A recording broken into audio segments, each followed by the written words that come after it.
Good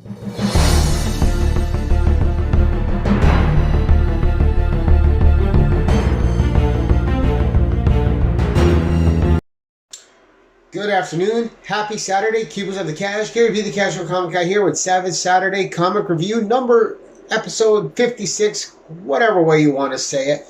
And this is part 2 from, continued on from last week when we reviewed Conan the Barbarian issue 14, which introduced Elric into the pages of Marvel for the first time. And this is the second part. Issue 15, Elric, Conan, Zukala, Zephyr, Jomberg, the Green Empress. It's all in here. Kulan Gath, Tathiman mentioned. Two-part story that just had so much going for it. But without further ado, we're going to get into this and finish this two-parter off right. So again, great cover by Barry Windsor Smith. And this was actually supposed to be his last issue, but he ended up coming back. And issue 24 ended up being his last issue. But he was off of this for a few issues. He wanted to go try his hand at Avengers and a couple other titles. And having done good work for Marvel, he was off to do so. But he did return for a couple, and it was a glorious return. Alright, so this issue starts out with Conan, Zephyr, and Elric. They're still en route to the Sign Seas, where the spires are of Zagala, or Yagla, I mean, the city of Yagala. And so they're there, going there to defeat the Empress and make sure that the runes aren't cast that are going to bring the Green Empress to our world and destroy both worlds, both Conan the Barbarian's Hyborian Age and Elric's world of Milnebone. So great little starting out cover with the three of them riding. And they're in battle. Their way is being barred. They're fighting flying creatures coming out of the ground, creatures already on the ground, creatures coming out of the trees. And a lot's being thrown at them. And in case I didn't mention it, written by Roy Thomas, art by Barry Windsor Smith, of course, with plotted by Michael Moorcock, the creator of Elric, and Jay Cawthorne. But they're making their way there. Conan is just in a foul mood. He feels like he's been tricked with the promise of gold in the fighting this battle that he doesn't want to fight, that he doesn't feel he should be a part of. He's surrounded by magic with Zephyr and her father Zukala and even Elric. And Conan, he just has a warrior's hate for magic. It's not something he understands. It's something he has a respectful fear for, and he wants no part of it.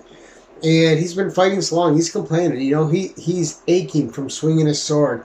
And he's saying, why isn't your father Zukala? Why isn't he helping us? And they're too far away from him, and he's too weak now, getting old and near death to help them. And Conan's just like, what good is fighting with sorcery if you can be no longer away than a sword's length? Then there's really no advantage. And he's tired, he's battle weary, and he's just crying out. So, got a couple great pages here. Then, of course, you switch over here to Jomberg, and she is chastising the dead knight Prince Gainor, who wants just to have a peaceful respite. She's chastising him for not being able to defeat Conan, Elric, and Zephyr. And he's saying it's okay. Kulan Gath of Stygia, he's the first one that reached the spires of Yagala. He's going to cast the spell and the tomes and the runes that are going to bring the Green Empress to this reality as well. So her and Jomberg can conquer both. And we'll show you again. And then we head back to the battlefield after she gets in her little sparring fit with Prince Gainor. And you see Conan down here and Elric fighting, and then you see Elric down a foe, and he puts his sword Stormbringer in the foe, and something weird happens. It sucks out the soul from the person. And Conan is just aghast at it. And Elric tells him, Know you that my sword Stormbringer feeds on the souls of those it slays and transmits their former power to me. And Conan has a warrior's rebuttal. He's like, a man should make his own destiny, not pander to a thing of sorcery. And Elric reminds him that that sword, which Conan is insulting, and him, were at his back fighting and helping save him as well. So Elric and Conan, they don't give each other a break, but they do have warriors' respect for each other. And as they're fighting, Zephyr's like, guys, look on the Sign Lake. We're here, the sunken city known as Yagala. And there's a boat that they can take across made out of bones. And Conan's superstitious Sumerian barbaric ways are just weary of it. He's going to swim the channel up first until a verbal kind of jab from Elric stays his courage, and he gets on the boat. He says, basically, well, if something happens, I can always dive back into the water. Again, a great back and forth between the three. They're trying to defeat this evil. None of them really want to be a part of it, except for maybe Elric, but he wants it gone. He's got his own reasons. And off they set across in this ship made of bones, this little raft made of bones. And you see Zukala watching them from afar, from his base. And he's worried about his daughter, who's in the company of Conan and Elric, and he's kind of fearful that he may have sent her to her death as he sent her out to help them, because his magics can no longer help her where she's at. And so they get there, and they see a lighted window when they pull up. And they bust through, and that's when we really get our first look at Coolan Gath, who looked quite different back then. So that's him on the bottom, right here.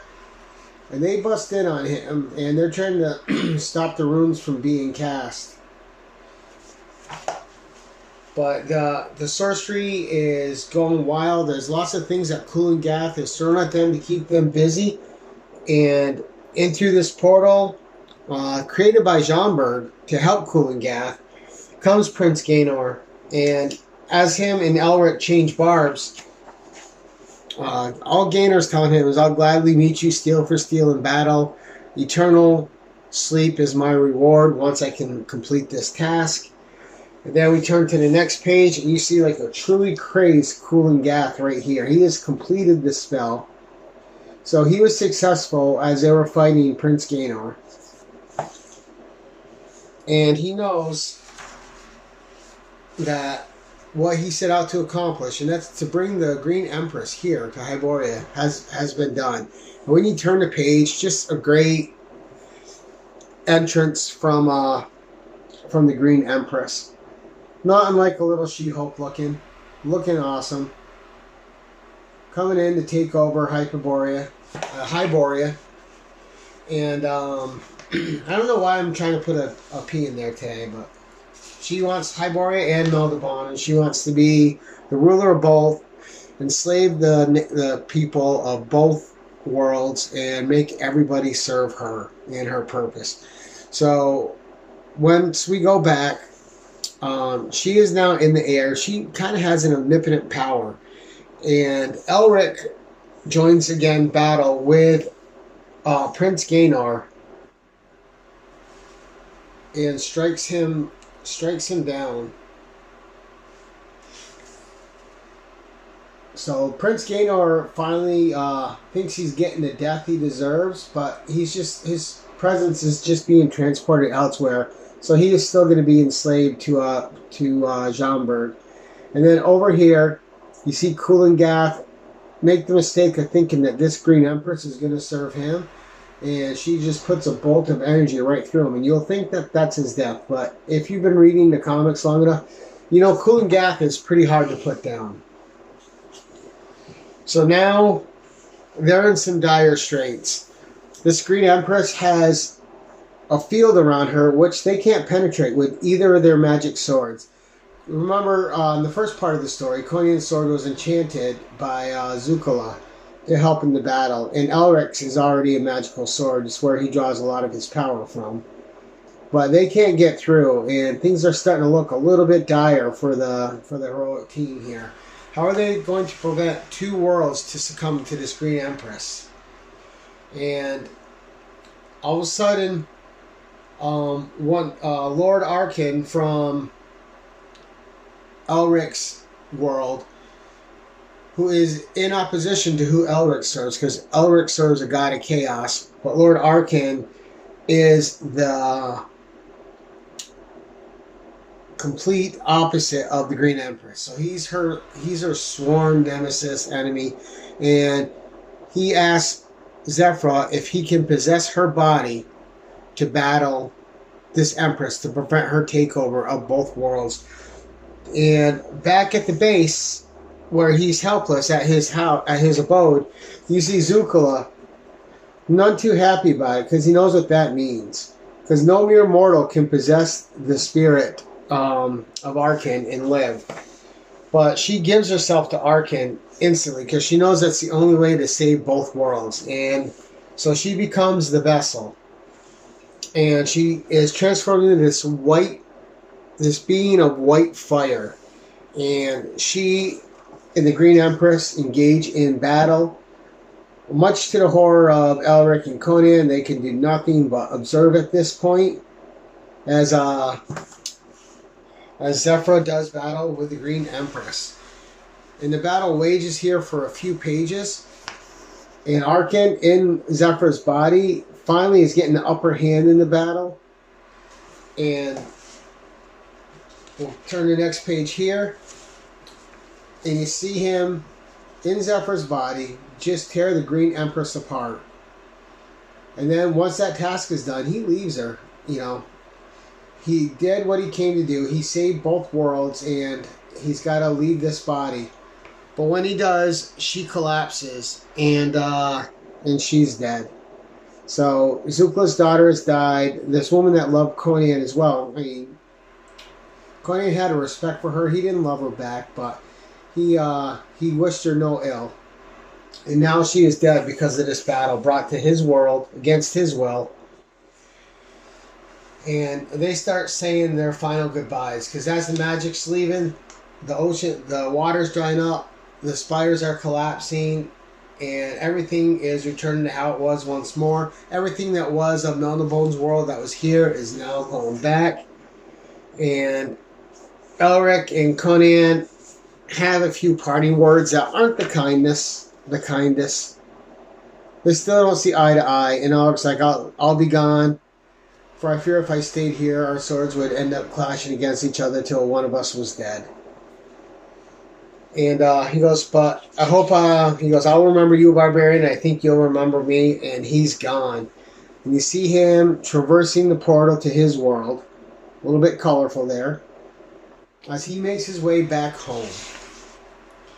And then in the epilogue here, you see Conan, with his Sumerian honor, bringing back the body of Zukala's daughter, Zephyra.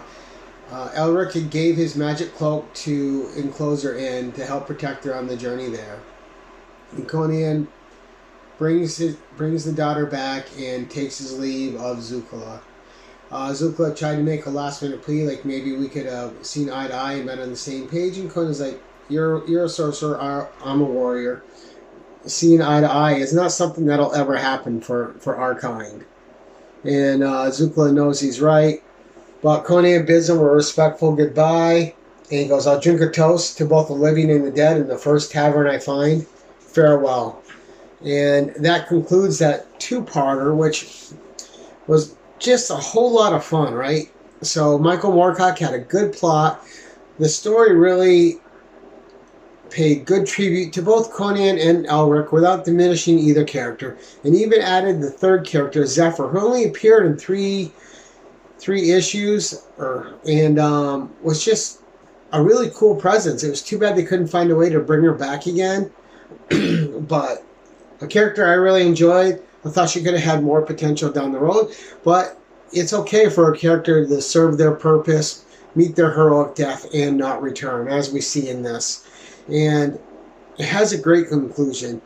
The day is won, but the day is won at a cost that 3 people just didn't really want to pay, and that was with the death of Zephyra.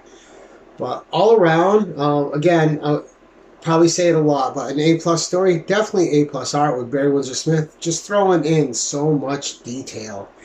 And the co-plotting with Michael Moorcock and Hawthorne just added a lot to the story. And the script by Roy Thomas, probably one of the better 2-parters you'll read, full of fantasy, adventure, sorcery, magicians, the undead, creatures, beasts, alternate worlds. Whatever you could want in a low fantasy story was in these 2 issues, and just 100% entertaining. But let me know what you guys think of this part 2, and did you like the part 1 and part 2 together? Having them week after week. As always, the comments are a place for commentary, for a feedback of back and forth. Is there anything you'd like to see on a Savage Saturday? Is there anything you'd like me to do different?